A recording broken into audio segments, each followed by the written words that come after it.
Postmortem क्या है, ये इसके बारे में आज हम एक डिटेल वीडियो लेके आएंगे। ये उतना ही इम्पोर्टेंट है जितना कोई भी जिंदगी का हमारा और इशू। हर नई माँ जो कि माँ बनती है, उसके बाद जो फॉरन फेज स्टार्ट होता है वो पोस्टमार्टम का होता है। ये बहुत इंपॉर्टेंट इशू है। इसी से रिलेटेड हमने एक बहुत इंपॉर्टेंट गेस्ट को इन्वाइट किया है। Of course she is a gynaecologist, doctor Resham Saleem इनका नाम है।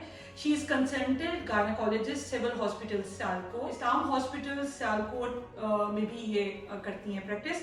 इसके अलावा जी privately Maan medical and gynaecologist complex में होती हैं। ये एक्सपीरियंस 12 ईयर्स का इनका मेडिकल एक्सपीरियंस है और MRCOG फ्रॉम लंदन है, FCPS गायनेकोलॉजिस्ट है। Welcome ma'am and thank you so much for coming to my show. Thank you so much for having me again. Thank you so मैं much. Last time बहुत अच्छा response था, everybody liked it a lot, जो हमने video किया था about breast cancer awareness. तो that was like amazing और I was really glad and amazed कि लोगों ने बहुत अच्छा रिस्पांस किया था उसके लिए। और सबसे इम्पोर्टेंट बात कि लोगों को बहुत अच्छी उससे नॉलेज मिला था। और मेरे पास बहुत सारे लोग अपनी सेल्फ एग्जामिनेशन के लिए आए थे, तो I would like to give you a clap. Thank you so much ma'am. मेरा हमेशा से काम होता है टू गिव अवेयरनेस। ये एप्रिसिएशन जो होती है मेरे लिए सब कुछ होती है। आपके व्यूज, लाइक्स, कमेंट्स और ये वाली appreciation is everything for me. अच्छा मैम, एक बहुत इंपॉर्टेंट टॉपिक है जो कि मैं शायद किसी को डेडिकेट भी करना चाहती हूँ।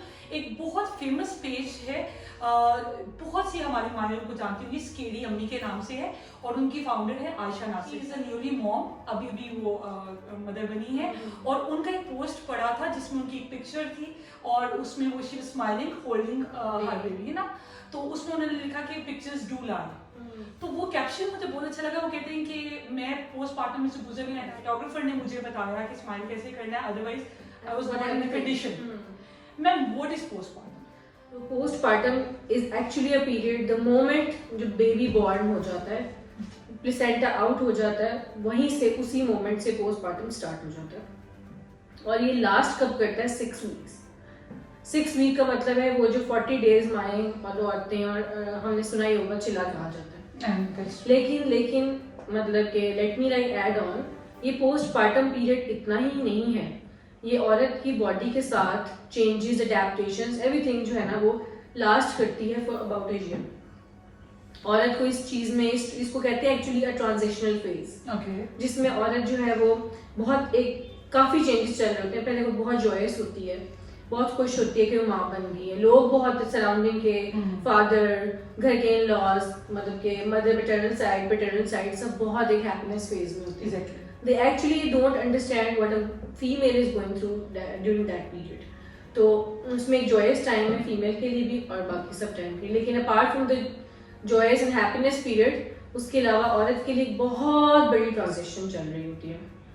ट्रांजिशन क्या होती है? वो हील हो रही होती है, बेबी को अडेप्ट कर रही होती है। अगर उसका कोई सिबलिंग, उसका बेबी कोई और भी है, दूसरे बेबी के साथ वो कैसे अपने आप को मेंटली, साइकोलॉजिकली, फिजिकली एक लेवल उसका चेंज हो रहा होता है। उसमें वो एक ट्रांजिशन से गुजर रही होती है। फिर उसके बाद ये एक प्रोसेस होता है जिसमें मदर्स को अपने आप को एडजस्ट करना है अपने बेबीज के साथ, अपने हस्बैंड के साथ, अपने पार्टनर के साथ और अपनी फैमिली के साथ। तो ये एक पूरा एक टाइम है जिसमें औरत ने इतना कुछ कॉप अप करना है। एंड वी सडनली एक्सपेक्ट कि everything is going to be 100% from the female, और उसने अपना 100% ही देना है। औरत से तो बहुत एक्सपेक्टेशंस हमेशा से होती है हर चीज में। बिल्कुल वो बस हमसे यही एक्सपेक्ट किया जाता है कि शी इज फाइन नाउ, बस अब डिलीवरी हो गई है, चाहे नॉर्मल हो या सेक्शन हो, बस हफ्ते में ये ठीक हो गई है। जिसका सी सेक्शन होता है उसकी इतनी लेयर्स कटने के बाद उसको विदिन 48 आवर्स उसे एक्सपेक्ट किया जाता है कि वो स्टार्ट खड़ी हो जाए और अपनी ड्यूटी स्टार्ट कर दे। This is very मतलब ये एक औरत ही कर सकती है, इसके अलावा किसी में हिम्मत नहीं। तो इसलिए मैंने आज इसके बारे में हमें जरूर बात कर ली। मैं अपने व्यूअर्स को कहना चाहूंगी, कुछ चीजें एलैबोरेट करना चाहूंगी। अगर तो मेरा चैनल आपको पसंद आता है, मेरा कंटेंट वैलिड लगता है, तो मेरे चैनल को लाइक और सब्सक्राइब कीजिएगा। साथ ही साथ बेल आइकन को भी हिट कर दीजिएगा, इससे आपको बर वक्त सारी वीडियोस मिलती रहेंगी। इस वीडियो को एंड तक देखिएगा क्योंकि इसमें हम सिर्फ पोस्टमार्टम को डिस्कस नहीं करेंगे, बल्कि न्यूली मॉम का जो एकदम वेट ज्यादा हो जाता है उसे किस तरह आपने ओवरकम करना और कैसे अपने वापस शेप में आना है, इस बारे में डिस्कस करेंगे। बड़ी इंपॉर्टेंट और इंटरेस्टिंग वीडियो होने वाली है, इसको एंड तक देखिएगा। बिल्कुल। मैं फर्स्ट ऑफ ऑल तो मैं ये कहना चाहूंगी कि हम सिर्फ यहाँ पे डिप्रेसिंग बातें औरतों के लिए नहीं करेंगे। There is a good news for female कि वो जब इस फेज में आएगी तो वो यहाँ से इवेंचुअली से बाहर भी निकलेगी। डेफिनेटली। ठीक है, तो उसने अपने बाहर निकलने के लिए हमें बहुत सारे हम कुछ चीजें डिस्कस भी करेंगे, लेकिन उसके लिए मतलब कि हमें समझना होगा पहले कि फीमेल में क्या क्या चेंजेस आ रहे हैं। पूरी बॉडी चेंज हो जाती है फीमेल की। उसने एक 9 मंथ्स एक ह्यूमन बीइंग को उसने बर्थ दी है, चाहे वो नॉर्मल डिलीवर हुआ है चाहे वो सेक्शन से डिलीवर हुआ है। तो इसमें इन सब चीज़ों से वो कैसे निकलेगी, वो बारी बारी सब चेंजेस वेन ऑफ होंगे। तो हम स्टार्ट अगर करें तो सबसे पहले इंपॉर्टेंट बात है कि वेट गेन हो जाता है, डिफॉर्म सी बॉडी हो जाती है, हर वक्त मूड स्विंग्स रहते हैं, बहुत ज़्यादा रेस्टलेसनेस रहती है, नींद सारी डिस्टर्ब हो जाती है, घर में भी सब लोग कोई आ रहा है कोई जा रहा है, काफ़ी ज़्यादा एक हेक्टिक सी रूटीन बन जाती है। इसके अलावा और क्या क्या चेंजेस, ये जनरल चेंजेस है, not about medical things. Ma'am इसमें नॉर्मली होता क्या पोस्टमार्टम में, एक्चुअली औरत फील क्या करती है और क्या उसके मतलब नेचर में क्या क्या चेंजेस आती है, उसके मूड स्विंग्स एंड एवरीथिंग, बहुत सारा कुछ उसको फील होता है। सबसे पहले हम मतलब कि ये एक पार्ट होता है, इसे कहते हैं पोस्टमार्टम ब्लूज। ओके, ब्लूज होते हैं ये 70 to 80%, बहुत ज्यादा नंबर है। इसका मतलब यह है कि 20% सिर्फ औरतें ऐसी हैं जिनको ये प्रॉब्लम नहीं होता, हालांकि ऐसा नहीं है, उनको भी कुछ ना कुछ माइल्ड साइकोलॉजिकल प्रॉब्लम्स होते हैं। तो सबसे पहले we going to start from here, हम यहाँ से स्टार्ट करेंगे कि भाई डिप्रेशन और ब्लूज कहते हैं इनको, सिंपल गायनेकोलॉजिकल टर्म्स में हम इसको ब्लूज कहते हैं। What are blues? 70 to 80% females जो हैं वो इसमें आती हैं। इसमें क्या क्या फीमेल को क्या क्या चेंज होते हैं, नींद नहीं आती, रेस्टलेस, फजूल बात पे कोई ऐसी इशू नहीं होगा उसको रोने को दिल करेगा, शी स्टार्ट्स क्राइंग। फिर एक्सेप्टेंस नहीं हो पाएगी, बच्चों को पिटाई करने को दिल करेगा, मतलब कि एक रूटीन में वो एडजस्ट नहीं हो पा रही होगी। इसके अलावा क्या होगा, सैड रहेगी, जनरली लो मूड, बहुत ज्यादा दिल करेगा, कोई काम करने को दिल करेगा लेकिन उसमें बहुत इंटरेस्ट नहीं फील करेगी। ठीक है, तो ये सारे अनएक्सप्लेन क्राइम होना, सब चीज, irritable behaviour, this is blues. ये कब शुरू हो जाते हैं? 3rd डे ऑफ डिलीवरी के बाद, 3rd डे से स्टार्ट करते हैं और ये 6 वीक्स तक लास्ट करते हैं। लेकिन इसमें एक बॉर्डर लाइन है कि कुछ औरतें हैं जो 40 डेज जो हम कहते हैं ना, उसके बाद भी अगर ये प्रोलॉन्ग कर जाए तो आपने कब हेल्प लेनी है, कब सीख करना है हेल्प, कब डॉक्टर के पास जाना है, जब ये ब्लूज डिप्रेशन में कन्वर्ट हो जाए। ठीक, तो 2 टर्मिनोलॉजीज हैं, postmortem depression and postmortem blues. Blues है एब्सोल्युटली नॉर्मल फिनोमेना, अगर आपको ये सब चीजें हो रही तो think yourself you are fine. ठीक है, ये सबको होती हैं और मतलब 80% लोगों को होती है, इसमें सबको ही होती है। ठीक है, और इसमें डिफरेंस क्या है कि आपने कब डॉक्टर के पास जाना है, कब आपको मेडिसिन की जरूरत है, तब जब ये डिप्रेशन में कन्वर्ट हो जाए और ये 6 वीक्स के बाद भी कंटिन्यू रहे, 1 ईयर तक लास्ट करें और ठीक ना हो। और डिप्रेशन में सिम्टम्स क्या होते हैं? बिल्कुल चेंज। उसमें डिप्रेशन में जब बंदा चल जाता है तो प्रोलॉन्ग्ड, बच्चे में कोई इंटरेस्ट नहीं है, बच्चे को मारने को दिल करेगा, इतने छोटे बच्चे को मारने को दिल करेगा, उसका अपने आप को बहुत ज्यादा नेगेटिव हो जाएगा, सब चीजें, सुसाइडल थॉट्स आएंगी। तो ये डिप्रेशन के ये सिम्टम्स हैं जो मैंने ब्लूज के बताए हैं, वो सैडनेस है, इरिटेबल बिहेवियर, नींद ना आना, ये सब नॉर्मल है। लेकिन जो डिप्रेशन में चले जाएंगे, बिल्कुल सोशल एक्टिविटीज में, फैमिली में, बच्चों में loss of interest, zero interest, सिर्फ अपने आप में रहना, रोना, नेगेटिव थॉट्स लेना, सुसाइडल थॉट्स आना या बच्चे को मारना, ये सब अलार्मिंग रेड सिग्नल जो थिंग्स हैं जिनके बारे में मैं बता रही हूँ, ये पोस्टमार्टम डिप्रेशन कहा जाता है और इसमें आपको फौरन अर्जेंटली मेडिकल हेल्प की जरूरत होती है।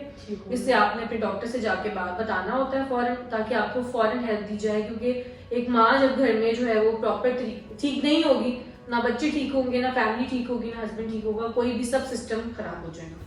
ये एक इतनी इम्पोर्टेंट वीडियो है हर औरत के लिए, हर माँ के लिए। मैं चाहूंगी कि आप इसको एंड तक देखिएगा, अभी मजीद इसमें बहुत सारी हमें इन्फॉर्मेशन ऐड करनी है। मैम, हम लोग जो उसका एनवायरनमेंट है, उस न्यू मॉम का जो एनवायरनमेंट है, मैम हम क्या हेल्प आउट कर सकते हैं उसको इसमें से निकलने के लिए? बिल्कुल, देखिए इसमें पहले तो हम चेंजेस की बात कर रहे थे कि क्या क्या चेंजेस आ रहे हैं और हमने इसके बाद इन चेंजेस को कैसे हैंडल करना है। ठीक है, इसको हम स्टेप वाइज लेके चलेंगे। मैंने अभी आपसे बात की ब्लूज, पहली बात ब्लूज के बारे में होगी, फिर उसके बाद बेबी के साथ एक बॉन्डिंग, जब बच्चा एक नया पैदा होता है तो उसके साथ बॉन्डिंग का इशू होता है, मतलब को समझ नहीं आ रही थी, कोई कुछ बोल रहा होता है, सास कुछ बोल रही होती है, माँ कुछ बोल रही होती है, बहनें कुछ कह रही होती है, हस्बैंड कहते हैं यूं ना करो। So there are so many लोग इतना ज्यादा नेगेटिव उसको बताते जाते हैं, उसको खुद नहीं समझ आती फीमेल को, भाई मुझे खुद क्या करना। There are so many myths, कोई कहता है गरम नहीं खाना, कोई कहता है मीठा नहीं खाना, कोई कहता है दाल नहीं खानी, कोई कहता है यूं नहीं करना, बच्चे को फीड कराना है, तो ऐसा there is absolutely nothing like this. ठीक है, you should listen to your adults, ये तो हमारे रिस्पेक्ट में आता है। ठीक है, लेकिन देखिए इसमें खाने पीने के मामले में क्या है कि सब कुछ खाना है तो बच्चे को भी सब कुछ खाने की हैबिट हो। If you will like stop yourself from eating something, तो बच्चे को भी खाने पीने में प्रॉब्लम्स होंगी, वो भी बाद में ईटिंग डिसऑर्डर्स में जाएगा। ऐसी बात। फिर सेल्फ केयर की बात हम करते हैं। देखो फीमेल को और क्या क्या इश्यूज हो रहे हैं, यूरिनरी प्रॉब्लम्स होते हैं, बहुत ज्यादा यूरिन आता है, बहुत ज्यादा। अपनी जो बॉडी इतनी फूली हुई होती है, उसमें इतना पानी 60% वाटर आ जाता है, वो सारा पानी किसी फॉर्म में स्वेटिंग बहुत ज्यादा होती है, सोए सोए इतनी पसीने आने लग जाते हैं, तो उसमें भी मतलब एक अजीब एक फेज में होती है, स्वेटिंग हो रही है, यूरिन प्रॉब्लम्स हैं, अगर सेक्शन हुआ है तो वूंड प्रॉब्लम्स हैं, वूंड इश्यूज हैं, पेन है, अनएक्सप्लेन्ड पेन हो रही है, पता नहीं चल रहा पेन क्यों हो रही है, अचानक हफ्ते के बाद पेन होने लग गई है। फिर यूट्राइन कंट्रैक्शंस की पेन होती है, यूट्रस बच्चा जब निकाल देता है बाहर तो इतने बड़े साइज का यूट्रस होता है, तो आहिस्ता आहिस्ता आहिस्ता आहिस्ता वो यूं नहीं हो सकता कि बटन दबेगा तो यूट्रस इतना हो जाएगा वापस, no, uterus will take some time, ठीक है। यूट्रस की कंट्रैक्शन होती रहती है, वो छोटा, उसकी भी पेन होती है, क्रैम्पिंग होती है, ऐसे लगता है कि जैसे पीरियड्स की पेन हो रही है, वो भी पेन होती है। तो इतनी सारी चीजें फीमेल कॉप अप कर रही होती है, बच्चा भी लैच ऑन नहीं कर रहा होता, ब्रेस्ट फीडिंग, ब्रेस्ट एंगॉर्ज हो जाती है, नहीं समझ आ रहा होता बच्चे को कैसे हैंडल करना है, कितनी देर उसको फीड करना है, उसके पैम्पर्स को कैसे चेंज करना है, अगर कोई बहन भाई साथ है तो उसके साथ कैसे, मतलब वो जो बच्चा बिल्कुल आपका लाडला था पहले, उसका एक बहन भाई आ गया, अब आपको नहीं समझ आ रहा है दो बच्चों में बैलेंस कैसे करना है। तो इतनी साइकोलॉजिकल फेजेस हैं कि हम अभी बात करेंगे तो वो शायद खत्म ही ना हो। That's true. मैम हस्बैंड का इसमें क्या रोल हो सकता है? देखिए इसमें सबसे पहले तो ये है कि फीमेल हील तब करेगी जब उसका पार्टनर उसकी हेल्प करेगा। हम क्या करते हैं पाकिस्तान में कि औरत को जो ही बच्चा पैदा होता है उसको अपनी माँ के घर भेज देते हैं। Worst thing ever you can do to a wife is send her to her mother's house. Worst. देखिए पेरेंट्स कौन होते हैं? Husband and wife both. आप फादर की भी फादरहुड चल रही है, मदर की भी मदरहुड चल रही है, तो फादर ने अपनी वाइफ को इस सब चेंजेस से सपोर्ट करना है, निकालना है, उसको हील करने देना है, उसको हेल्प करना है, ठीक है। उसकी जो सराउंडिंग्स है उनका क्या रोल है? बहुत ज्यादा रोल है। और डे वन से मैम उसको भी अपनी रिस्पांसिबिलिटीज पता यू होनी शुड चाहिए। Like think of such female in a house a blessing. आप उसको एक ब्लेसिंग समझे कि वो इतनी बुरी कंडीशन में है कि आप सब ने मिलकर अपना रोल प्ले करना है, उसको इस फेज से निकालना है। अगर आप लोग पॉजिटिव उसकी जिंदगी में चीजें नहीं करेंगे तो वो क्या करेगी? उसके दिल में फियर बैठ जाएगा, उसके दिल में इतना फियर बैठ जाएगा कि वो नेक्स्ट बर्थ से डरेगी। वो कहेगी कि भाई मैं तो क्या बच्चा नहीं पैदा कर सकती, ऐसे ही है। वो फोबिया में चली जाएगी, वो सोचेगी हाय ये कैसे, मतलब मैं तो वो चीजें नहीं हैंडल कर सकती। मतलब एनवायरनमेंट इतना इफेक्ट करता है, इतना इफेक्टिव, इतना इम्पोर्टेंट रोल प्ले करता है कि औरत को क्या करना चाहिए कि उसको भी चाहिए कि वो हेल्प मांगे, सीख करे। मैं अपने ऑडियंस को सबसे बताती चलूं कि she is not only a gynaecologist बल्कि a newly mom as well. और मुझे लगा कि इससे बेटर हमारे पास आपको ये इस टॉपिक पे एक्सप्लेन करने के लिए कोई और इंसान नहीं हो सकता जो एकदम एक औरत वेट पुट ऑन करेगी, बहुत कुछ पुट ऑन कर लेती है। और सबसे पहली बात तो देखिए हमने अपनी केयर कैसे करनी है, केयर के बारे में। केयर कैसे? वेट भी उसी चीज में आता है जो केयर में। Exactly. Drink plenty of water, fluid intake, fresh healthy balanced diet. जो फीमेल्स 40 डेज में सोचती हैं कि वो डाइट करेंगी और वो फिर एकदम सडनली ओवरनाइट सुबह उठेंगी, वो बिल्कुल करीना कपूर बन जाएंगी, वो बिल्कुल गलत सोचती है। नो, ठीक है, वो ऐसा है कि आपने जो 6 वीक्स हैं अपने आप को पूरा प्रॉपर टाइम देना है। ये एक नॉर्मल डिफॉर्म्ड बॉडी हो जाती है, ऊपर से शोल्डर्स ब्रॉड हैं, ब्रेस्ट की शेप डिफॉर्म्ड है, बेली टमी आगे से फ्लैबी सी पड़ी हुई है, लेग्स थाइज बहुत हो गए, ये सब नॉर्मल है। Take yourself, consider yourself normal human being. और इस सब चीज़ों को ओवरनाइट कुछ भी नहीं होगा, ये सब चीज़ें अपना टाइम लेंगी, क्योंकि 6 वीक्स एक टाइम है जिसमें सारे चेंजेस रिवर्स हो रहे होते हैं। पहले 6 वीक्स में आपने कोशिश करनी है कोई डाइट ना करें, हेल्थी फूड लें, बैलेंस डाइट लें जिसमें बहुत ज़्यादा पानी पीना, फाइबर इंटेक ताकि आपको कॉन्स्टिपेशन ना हो। आप ऐसे जो मतलब मौसमी फल हैं वो खाएं, प्रोटीन डाइट लें और वेट की टेंशन 6 वीक्स में ना हो। Yes, of course, you can do yoga in 6 weeks as well, and after 6 weeks you can continue it. क्यों और एक औरत से एक्सपेक्ट करते हैं कि जैसे वो एक माँ बनती है, एक छोटा ये कोई छोटा सा फिनोमेना नहीं है, बहुत बड़ी चेंजेस आती है कि हम फौरन से एक्सपेक्ट करते हैं कि वो विद इन सेकंड्स जो है ना she come back to normal. Second ma'am मैं आपसे जो बहुत इंपॉर्टेंट क्वेश्चन है कि हमारा माहौल एक औरत के लिए, न्यूली मॉम के लिए एक कंफर्टेबल माहौल कितना उसके लिए मैटर करता है? देखिए एनवायरनमेंट और घर के लोग और ये सब चीज़ें औरत को जो है ना पॉजिटिविटी की तरफ ला सकते हैं, बहुत जल्दी ला सकते हैं। और औरत से ये एक्सपेक्ट करना कि 2 दिन के बाद उठ के घर का खाना भी बनाएगी और फिर उसके बाद सारे बच्चे भी संभालेगी और परफेक्ट बन जाएगी, वैसा कुछ नहीं होना चाहिए। Simple example, I went to Europe and my sister in law delivered there, तो वहाँ पे मैंने उससे पूछा कि आप, she is a teacher, so I asked her कि तुम्हें, आपको कितनी देर की छुट्टी है, तो what you going to do with your kids, तो वो पैदा हो जाएगा तो क्या करोगी, वो किसके पास रहेगा, और पाकिस्तान में तो ये बहुत बड़ा इशू है। तो there are so many, like everybody is a working lady there, तो कैसा मतलब क्या सोचा आपने, अब आप क्या करोगी, तो she said I have 2 years leave, I am not going to do anything and that leave is paid. तो इस बात से सोचें कि they think a lot about the females, अगर वो हेल्थी नहीं होंगी, अगर वो बिल्कुल वापस लिफ्ट अप नहीं हो जाएंगी, तो वो फिर कैसे काम करेंगी। मैम एक औरत से तो माशा बनता है, तो बिल्कुल। उसका सेहतमंद होना कितना इम्पोर्टेंट है। मैम ये आज की वीडियो फिनिश करने से पहले मैं चाहूंगी कि हमारी औरतों के साथ साथ उनके हस्बैंड्स के लिए क्या मैसेज देना चाहेंगे आप? उनके लिए बहुत इंपॉर्टेंट मैसेज ये है कि देखिए अपनी वाइफ को बहुत इंपॉर्टेंट समझें उस टाइम में, और जब औरत पे बहुत बुरा वक्त आए तो उसका जो भी हस्बैंड उसको सपोर्ट करे अच्छा, तो हमेशा औरत के दिल में उसके लिए जगह बनती है, और उससे ही मतलब बुरे वक्त में ही पता चलता है कि ये साथी मेरा कितना अच्छा साथी है। ऐसे ही ठीक है, ऐसा ही है। तो आपने ऐसा करना है कि अपनी औरत से ज़्यादा मोहब्बत करनी है और उसे मौका देना है कि वो हेल्प मांग सके अपने पार्टनर से, अपनी फैमिली से, अपने फ्रेंड्स से, रेस्ट कर सके।